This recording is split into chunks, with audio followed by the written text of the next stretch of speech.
Hi అండి, అందరికీ నమస్కారం. Welcome to my channel Vantillu VRR. ఈరోజు అయితే మరొక రెసిపీతో అయితే మీ ముందుకైతే వచ్చేసండి. చాలా సింపుల్ ప్రాసెస్లో అచ్చమ్మ పల్లెటూరు స్టైల్లో మేము మా ఇంట్లో వండుకున్న చికెన్ అయితే మీకైతే పరిచయం చేస్తున్నాండి. చాలా టేస్టీగా ఉంటుంది. ఒకసారి అయితే ఇలా వండుకొని చూడండి.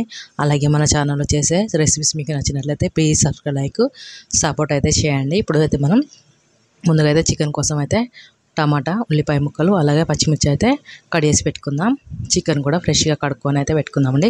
ఒక 1 kg రకం ఉంటుంది. ఇప్పుడైతే బౌల్ పెట్టుకొని స్టవ్ వెలిగించుకొని బౌల్ పెట్టుకొని దాంట్లోకి అయితే నూనె అయితే పోసుకుందాం. కూరకు సరిపడా నూనె పోసుకొని మసాలా దినుసులు వేసుకుందామండి. వేసుకొని వేయించుకున్న తర్వాత ఉల్లిపాయ ముక్కలు వేసుకుందాం. ఉల్లిపాయ ముక్కలు వేసే క్లిప్ అయితే మిస్ అయిందండి. ఉల్లిపాయ ముక్కలు వేసుకొని ఒకసారి అయితే ఫ్రై చేసుకున్న తర్వాత ఇప్పుడు పచ్చిమిర్చి వేసుకుందాం. పచ్చిమిర్చి వేసుకొని ఇప్పుడు దీంట్లోకి ఉప్పు వేసుకుందామండి. ఉప్పు వేసుకుంటే మనకు త్వరగా వేగిపోతాయి కదా. ఉప్పు వేసుకొని కలిపేసుకుందాం.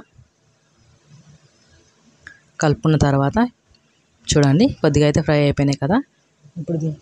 ఇప్పుడు దీంట్లోకి అయితే అల్లం వెల్లుల్లి పేస్ట్ వేసుకుందామండి. అలాగే పసుపు కూడా వేసుకుందాం. వేసుకొని అల్లం వెల్లుల్లి పేస్ట్ని మొత్తం కలిసేలా అయితే కలుపుకుందాం. ఉల్లిపాయ ముక్కలల్లో పచ్చిమిర్చి ముక్కలల్లో కలిసేటట్టు ఆయిల్లో కలిసేటట్టు మంచిగా అయితే కలుపుకుందామండి.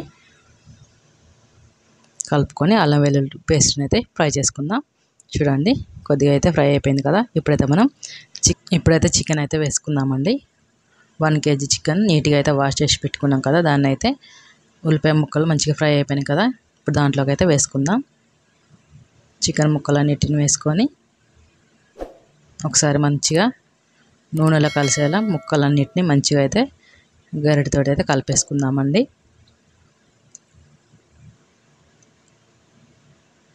చాలా టేస్టీగా ఉంటుందండి. అచ్చమ్మ పల్లెటూరు స్టైల్లో మీకైతే చూపిస్తాను. తప్పకుండా ఒకసారి ట్రై చేసి చూడండి. ఇప్పుడైతే ఒకసారి కలుపుకున్నాం కదా. ఇప్పుడు దీన్ని మూత పెట్టుకొని ఒక 5 నిమిషాల దాకా ఉడికించుకుందామండి. చూడండి 5 నిమిషాల తర్వాత మూత తీసి అయితే కలిపేసుకుందాం. కొద్దిగా వాటర్ అయితే వచ్చేసి మంచిగా ఆయిల్లోకి ముక్కలు అనేది మంచిగా ఉడికిపోతున్నాయి కదా. ఇప్పుడు టమాటా ముక్కలు అయితే వేసుకుందామండి. టమాటా ముక్కలు వేసుకొని మరొకసారి అయితే మూత పెట్టుకొని టమాటా ముక్కల్ని మగ్గనిద్దాం. 1 నిమిషం తర్వాత చూడండి టమాటా ముక్కలు అయితే చక్కగా అయితే మగ్గిపోయినాయి. చూడండి నీట్గా అయితే మగ్గిపోయినాయిగా. ఇప్పుడు గరిటెతో అయితే ఒకసారి కలిపేసుకుందాం. చాలా టేస్టీ చికెన్ అండి.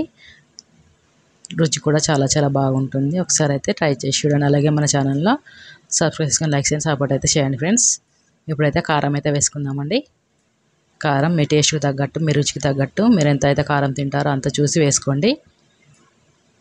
నేనైతే ఒక 3 టేబుల్ స్పూన్ల దాకా కారాన్ని అయితే వేసుకున్నాను. వేసుకుని ఒకసారి అయితే కలిపేసుకుందాం.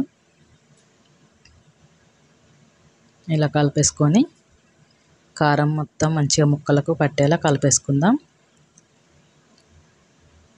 ఇలా కలుపుకున్న కారాన్ని అయితే మూత అయితే పెట్టుకొని 1 నిమిషం అయితే మనం కారాన్ని అయితే మంచిగా అయితే నూనెలోకి ఉడికించుకుందాం. చూడండి 1 నిమిషం తర్వాత నూనె అంతా పైకి తేలి కారం అయితే చక్కగా అయితే ఉడికిపోయింది కదా. చూడండి మంచిగా అయితే ఉడికిపోయింది. కారం మంచిగా ముక్కలకు అయితే పట్టింది. ఒకసారి కలుపుకుందాం.